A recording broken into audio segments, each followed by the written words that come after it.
আসসালামু আলাইকুম ভিউয়ার্স। আজকে বিশ্ব সংবাদের কিছু গুরুত্বপূর্ণ খবর নিয়ে এসেছি। তো প্রথমে যুক্তরাষ্ট্র একটি নতুন গোপন পারমাণবিক কৌশল তৈরির কাজ করছে।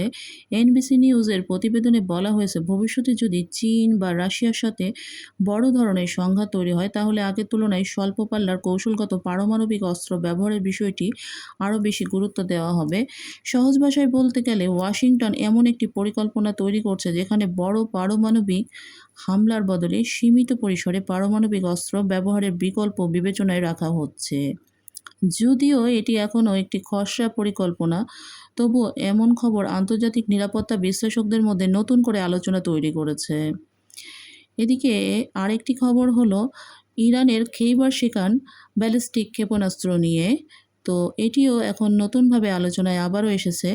সম্প্রতি প্রকাশিত একটি ছবির ভিত্তিতে কয়েকজন সামরিক বিশ্লেষক দাবি করছেন, ক্ষেপণাস্ত্রটির এন্ট্রি ভেহিকলে উন্নত স্যাটেলাইট গাইডেন্স এবং অ্যান্টি জ্যামিং প্রযুক্তি ব্যবহার করা হয়ে থাকতে পারে। যদি এই মূল্যায়ন সঠিক হয়, তাহলে ইলেকট্রনিক জ্যামিংয়ের মধ্যে ক্ষেপণাস্ত্রটি আরও নির্ভুলভাবে লক্ষ্যবস্তুতে আঘাত হানতে সক্ষম হবে। বিশ্লেষকদের আরও ধারণা, ছবিতে দেখা অ্যান্টেনার নকশার সাথে চীনের সামরিক জিএনএসএস প্রযুক্তির কিছু মিল রয়েছে, তবে এ বিষয়ে এখনও কোনো আনুষ্ঠানিক নিশ্চিত তথ্য প্রকাশ করা হয়নি। এদিকে চীনও সামরিক সক্ষমতার একটি গুরুত্বপূর্ণ প্রদর্শনী করেছে। প্রথমবারের মতো তারা এমন একটি ভিডিও প্রকাশ করেছে যেখানে H-6N কৌশলগত বোমারু বিমানকে আকাশে জেল-1 পারমাণবিক সক্ষম এয়ার লঞ্চ ব্যালিস্টিক ক্ষেপণাস্ত্র বহন করতে দেখা যায়। ভিডিওতে H-6N এর নিরাপত্তায় দুটি Z-20 স্টেলথ যুদ্ধবিমানও উঠতে দেখা গেছে। প্রতিবেদন অনুযায়ী জেল-1 ক্ষেপণাস্ত্রের আনুমানিক পাল্লা প্রায় ৮,০০০ কিলোমিটার। এটি হাইপারসনিক গতিতে আঘাত হানতে সক্ষম বলে দাবি করা হচ্ছে। এছাড়া স্থল লক্ষ্যবস্তুর পাশাপাশি সমুদ্রে থাকা বড় যুদ্ধজাহাজের বিরুদ্ধেও এটি ব্যবহার করা যেতে পারে বলে বিভিন্ন প্রতিবেদনে উল্লেখ করা হয়েছে। এবারে রাশিয়ার খবরে আসি। গত ২৪ ঘন্টায় ঘটনা প্রবাহে দেখা গেছে, যুদ্ধ এখন শুধু সম্মুখ সারির লড়াইয়ে সীমাবদ্ধ নেই। উভয় পক্ষই একে অপরের জ্বালানি, অর্থনীতি, লজিস্টিক্স ও বাণিজ্যিক অবকাঠামোকে লক্ষ্যবস্তু করছে। একই সঙ্গে আন্তর্জাতিক রাজনীতিও যুদ্ধের গতিপথে প্রভাব ফেলছে। ইউক্রেনের দূরপাল্লার হামলা আরও বিস্তৃত হয়েছে। ইউক্রেন রাশিয়ার ভেতরে প্রায় ১৪০০ কিলোমিটার দূরের উফা তেল শোধনাগারে ড্রোন হামলা চালিয়েছে। পাশাপাশি অ্যালেক্সিনে ওয়াইল্ডবেরিজের গুদাম ও রাশিয়াগামী তুরস্কের একটি কার্গো জাহাজও হামলা করেছে। এতে বোঝা যাচ্ছে, ইউক্রেন এখন রাশিয়ার অর্থনীতি ও সরবরাহ ব্যবস্থার ওপর চাপ বাড়ানোর কৌশল নিয়েছে। এদিকে রাশিয়া পাল্টা জবাব আরও তীব্র।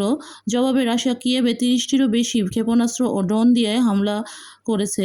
হামলায় কিয়েভে বহু স্থানে আগুন লাগে, অন্তত ১৪ জন নিহত এবং ২৭ জন আহত হয় পর্যন্ত। এছাড়া একটি রেল স্টেশনে অপেক্ষারত ৮ জন বেসামরিক নাগরিকও নিহত হয়েছে।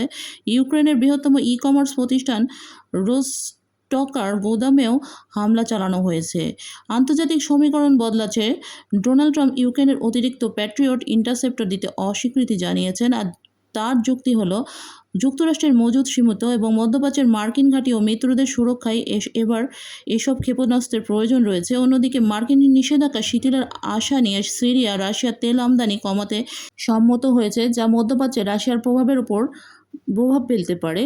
তো এই মিলে ঘটনাগুলো ২৪ ঘন্টায় যা ঘটে গেল তা ইঙ্গিত দিচ্ছে, যুদ্ধ এখন সামরিক সংঘর্ষের পাশাপাশি অর্থনৈতিক অবকাঠামো, আন্তর্জাতিক কূটনীতি ও লড়াইয়ে পরিণত হয়েছে। ইউক্রেন রাশিয়ার গভীর আঘাত হানছে, আর রাশিয়া কিয়েভের আরও বিধ্বংসী হামলা চালিয়ে জবাব দিচ্ছে।